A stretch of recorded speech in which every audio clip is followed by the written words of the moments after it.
Olá pessoal, então dando continuidade à nossa disciplina, hoje falaremos sobre giardia. Trata-se aí de um protozoário considerado o agente etiológico da giardíase.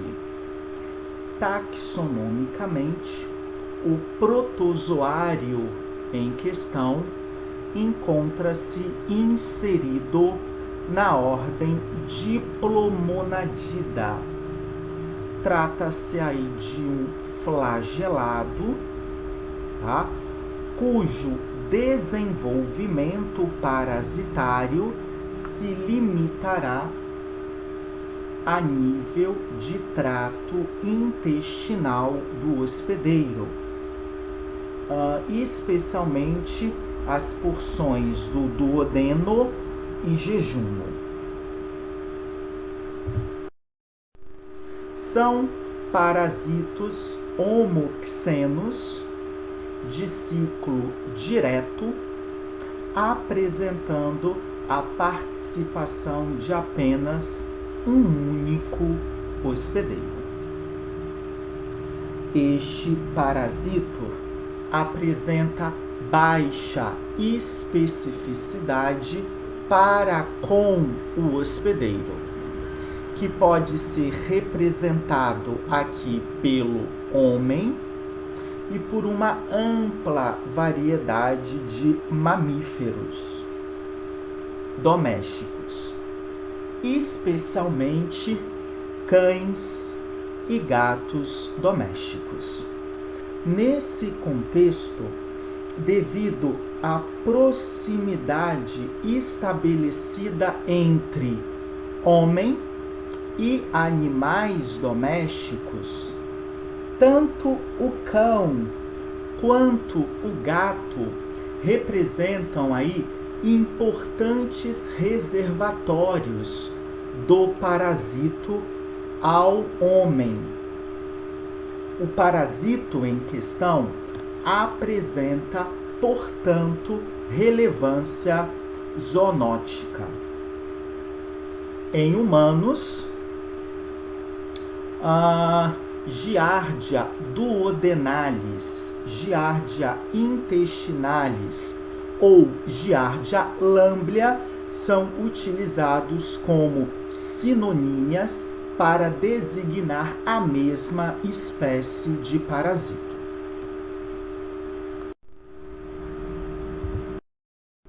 Durante o seu desenvolvimento ontogênico, verifica a formação de apenas 2 estágios evolutivos: os cistos e os trofozoítos.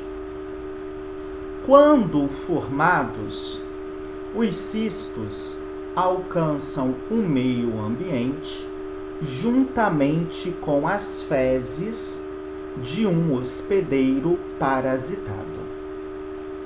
São, portanto, considerados as formas parasitárias de resistência, principalmente contra fatores climáticos. Além disto, representam a forma parasitária infectante ao hospedeiro. Morfologicamente, os cistos irão caracterizar por apresentarem aspecto circular ou elipsoide, portando uma parede cística delgada constituída por uma dupla membrana. No seu citoplasma, verifica a presença de 4 núcleos, quando maduros, além de 4 corpos medianos, bem como a presença de 4 axonemas.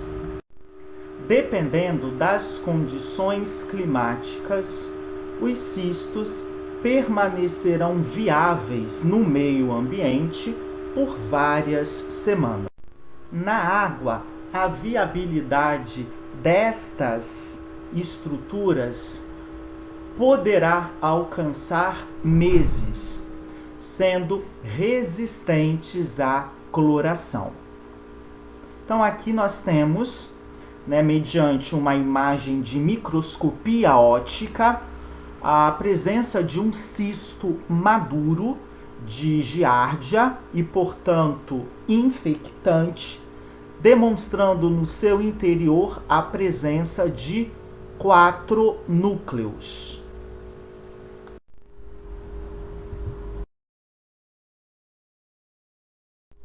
E nós temos os trofozoítos, considerados estruturas parasitárias vegetativas, dotadas da capacidade de se reproduzirem assexuadamente por divisão binária. São extremamente lábeis, sensíveis a condições climáticas, não sobrevivendo fora do hospedeiro. Morfologicamente, caracteriza por apresentar aspecto piriforme ou formato de pera, onde a superfície dorsal mostra-se convexa e a superfície ventral côncava. Na superfície ventral, verifica a presença de 2 núcleos. Portanto, o trofozoíto é uma estrutura parasitária binucleada.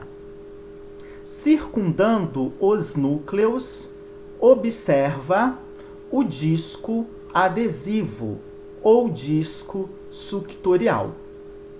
A função desta estrutura é garantir a adesão do parasito junto à mucosa intestinal. Há ainda a presença de 2 axóstilos e 2 corpos medianos, que exercem função análoga ao complexo de Golgi. Há ainda a presença de 8 flagelos livres. Os flagelos são estruturas microtubulares ricos em mitocôndrias que garantem a motilidade do parasito no trato intestinal do hospedeiro. Como falado anteriormente, cães e gatos domésticos representam como importantes reservatórios do parasito ao homem, demonstrando então alta prevalência de infecção. Bom, esses estudos então caracterizam a taxa de infecção por giardia em cães domésticos. Notem que, dependendo da região analisada, a taxa de infecção alcança 80%. Geralmente, cães mostram-se assintomáticos. No entanto, dependendo da carga parasitária, alterações clínicas importantes serão demonstradas, principalmente na ordem de transtornos gastrointestinais, como diarreia, emagrecimento progressivo, desnutrição, hipovitaminoses e em filhotes comprometendo a taxa de crescimento. Em consequência da diarreia, desidratação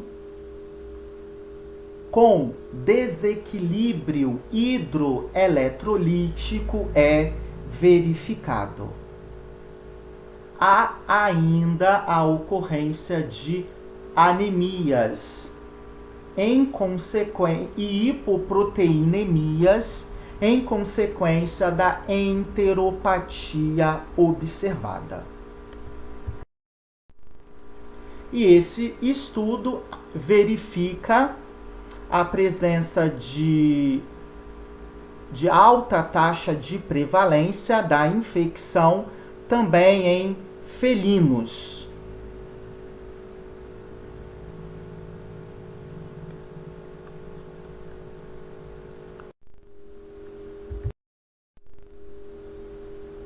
Bom, a infecção no hospedeiro se dará por via passiva, através da ingestão acidental de cistos tetranucleados ou cistos maduros, presentes em alimentos e água contaminada. Giardia é o principal parasito veiculado por água, de vinculação hídrica. Após a ingestão dos cistos, estes migrarão pelo trato gastrointestinal do hospedeiro, sofrendo assim a ação química e enzimática de componentes que integram o suco gástrico e o suco pancreático. A nível duodenal, de lúmen duodenal, observa o fenômeno da excistação.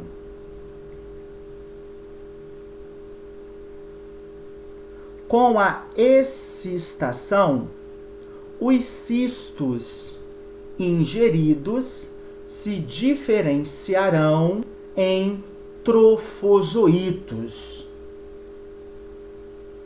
Para cada cisto ingerido, este se diferenciará em 2 trofozoitos.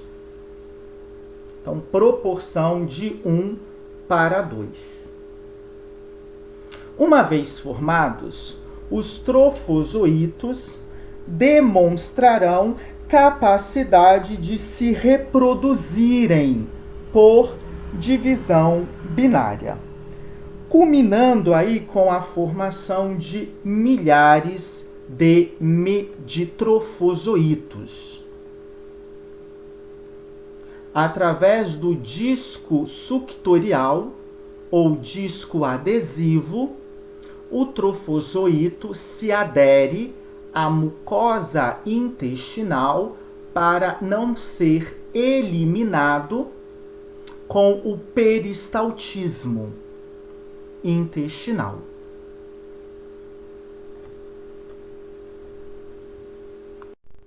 Após etapa de reprodução, por falta de espaço físico, alguns trofozoitos se despreenderão da mucosa intestinal e, através do peristaltismo, alcançarão o lúmen do intestino grosso.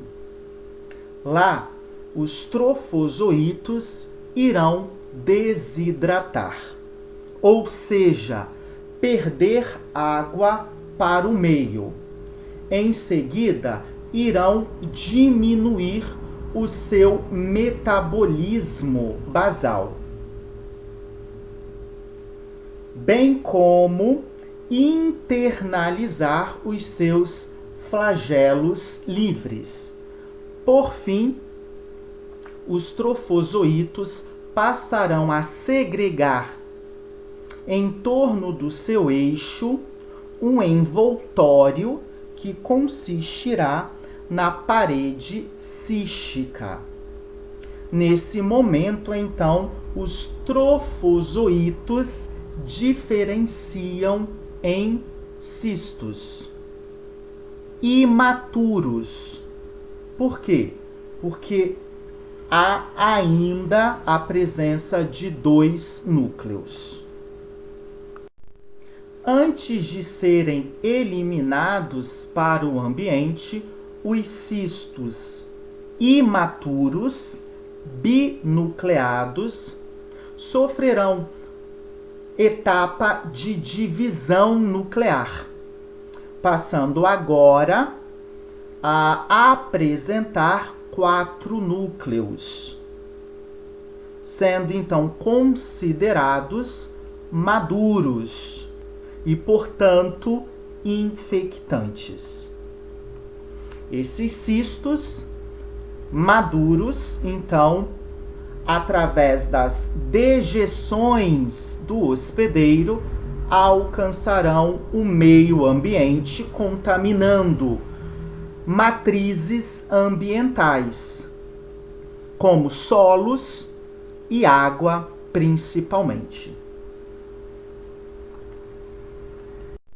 A infecção em um novo hospedeiro limitará através da ingestão acidental de cistos maduros. Assim, iremos observar em fezes formadas de hospedeiros parasitados as formas císticas do protozoário. Por vezes, em fezes diarreicas, predomina as formas de trofozoitos do parasito, que rapidamente são inativadas, destruídas, uma vez que mostram-se sensíveis à dessecação, não sobrevivendo fora do hospedeiro.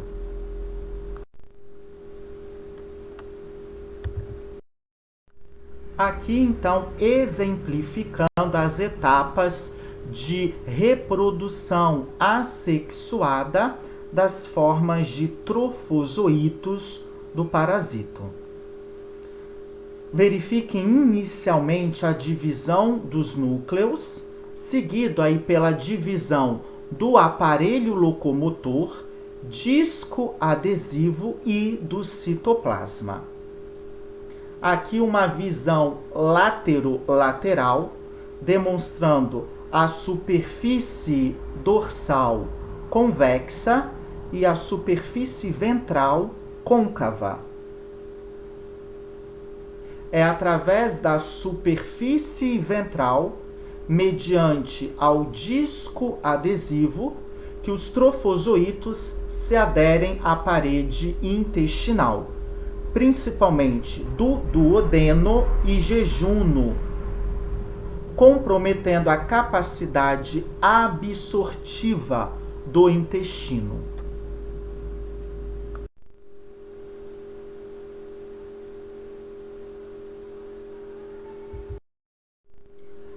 A infecção poderá ser assintomática ou sintomática. O desenvolvimento de sinais e sintomas clínicos dependerá a partir de fatores associados tanto ao hospedeiro quanto ao parasito. Dentre os fatores relacionados ao hospedeiro, destacamos a capacidade imunológica deste.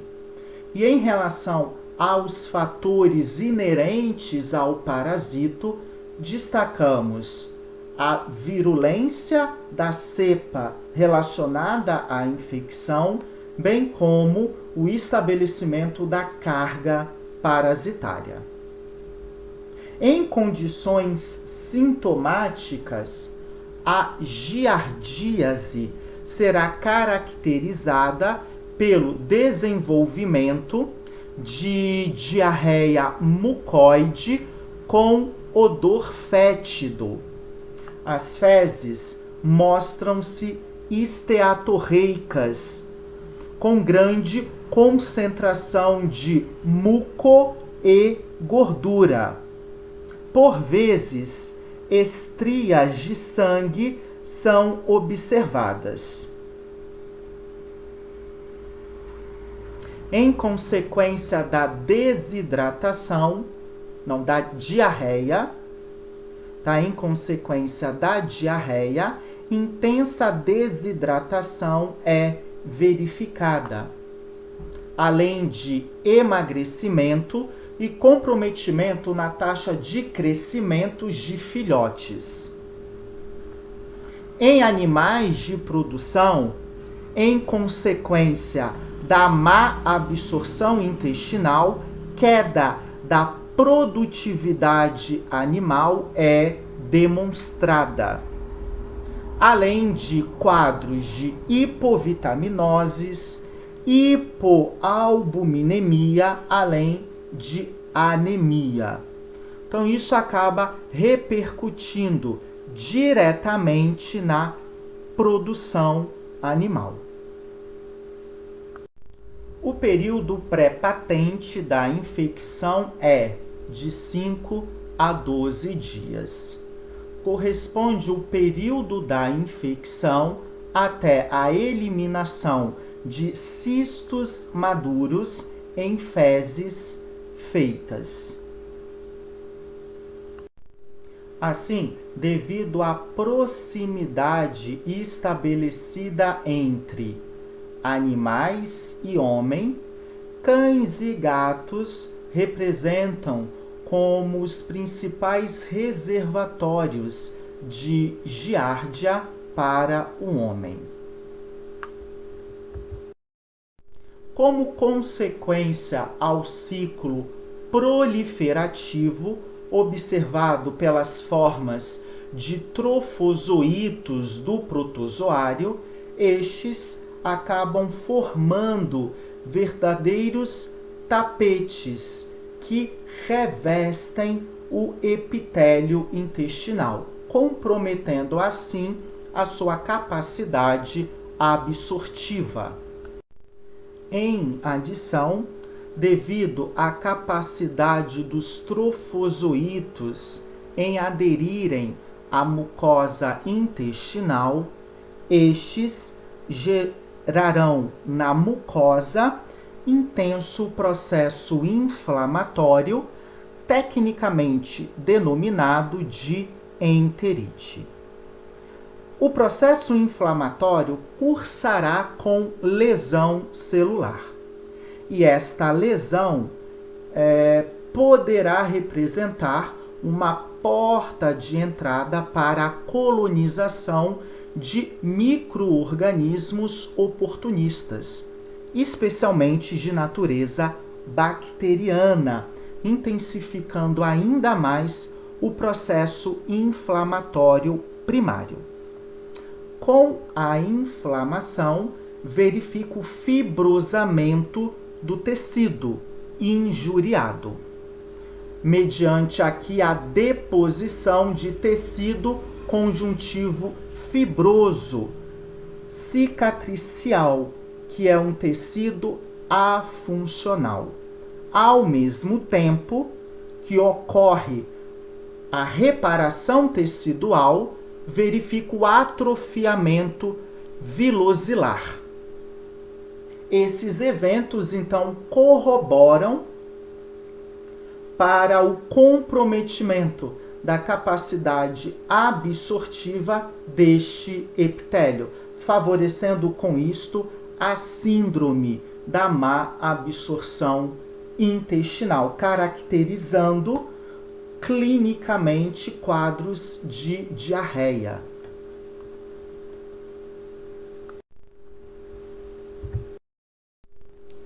A imagem à esquerda, então, representa, mediante análise microscópica, a presença de um trofozoíto presente a partir de um esfregaço fecal humano.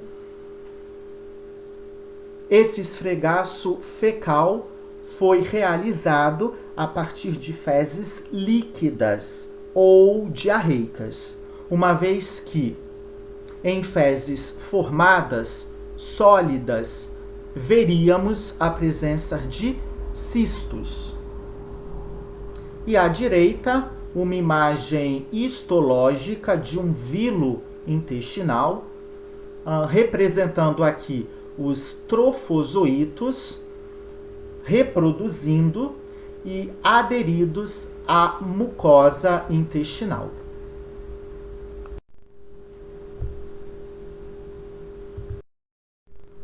O diagnóstico conclusivo da giardíase é alcançado mediante realização de métodos laboratoriais, dentre os quais destacamos os métodos coproparasitológicos.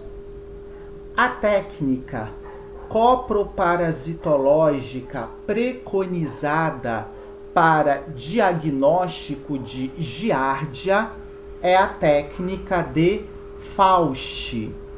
Nada mais é do que uma técnica de centrífugo flutuação em solução saturada de sulfato de zinco a 33%. Para o exame coproparasitológico, recomenda-se a coleta de 3 amostras fecais seriadas, devido ao comportamento parasitário. Sabe-se que giardia não produz diariamente cistos. Uma outra forma de diagnóstico laboratorial é alcançada mediante realização de esfregaço de fezes.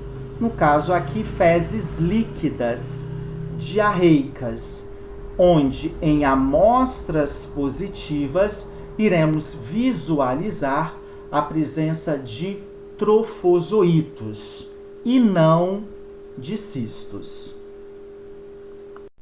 Há ainda a possibilidade do diagnóstico através de ensaios sorológicos, mediante aqui ao teste imunoenzimático de ELISA ou através da técnica de imunofluorescência, utilizando aqui fezes do hospedeiro, ok?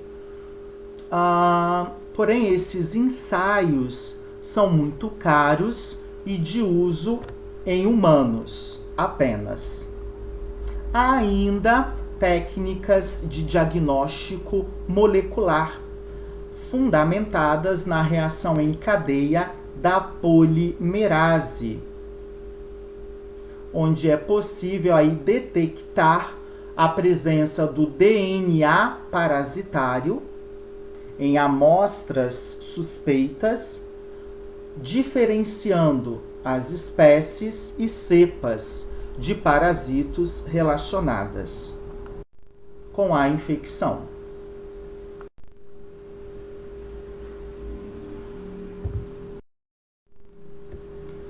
O tratamento de hospedeiros parasitados se fará mediante a administração de antieumínticos que sabidamente exercem efeito giardicida, como é o caso dos benzimidazóis. Um exemplo de benzimidazol é o albendazol.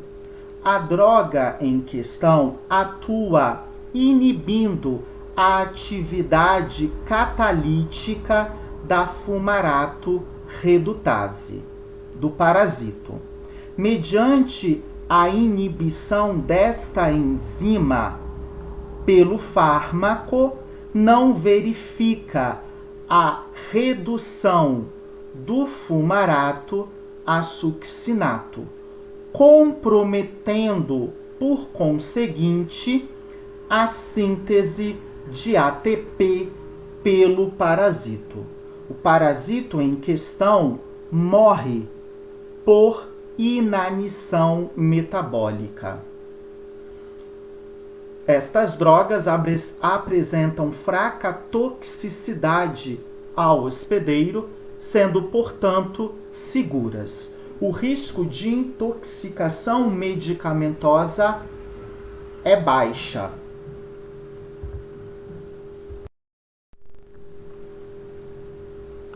Além dos benzimidazóis, o metronidazol é uma droga que exerce efeito giardicida, sendo comercializado com o nome Drontal. O metronidazol ele é um derivado de nitroimidazol com atividade antiprotozoária. Este composto ainda apresenta atividade antibacteriana contra bacilos gram-negativos anaeróbios, bacilos gram-positivos esporulados e contra todos os cocos anaeróbios. Atua inibindo a síntese do ácido desoxirribonucleico pelo parasito. Então, comprometendo com isto a taxa de reprodução parasitária.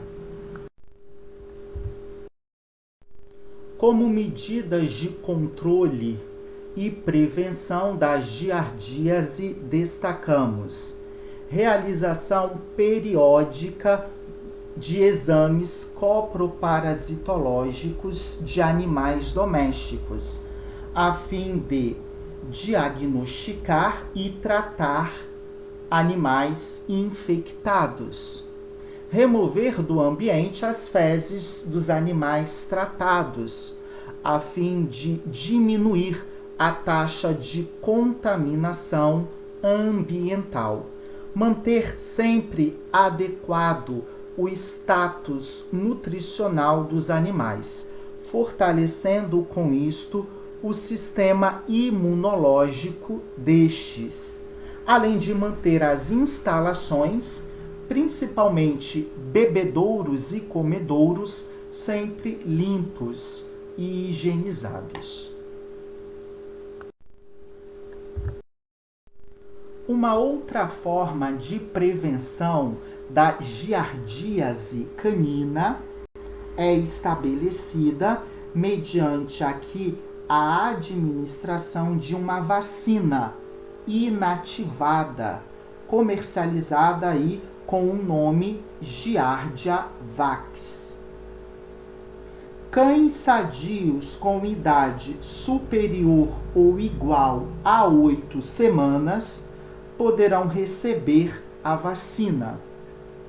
O protocolo vacinal consiste na administração de 2 doses do imunógeno por via subcutânea, com intervalo de 21 dias entre doses. Por se tratar de uma vacina inativada, recomenda-se a revacinação anual do cão. A imunidade é alcançada 15 dias após a administração da segunda dose. Segundo estudos científicos, 90% dos animais vacinados apresentaram resposta satisfatória e apenas 5% não responderam à vacinação. No entanto, mesmo vacinados, cães poderão adquirir a infecção, destaca os autores.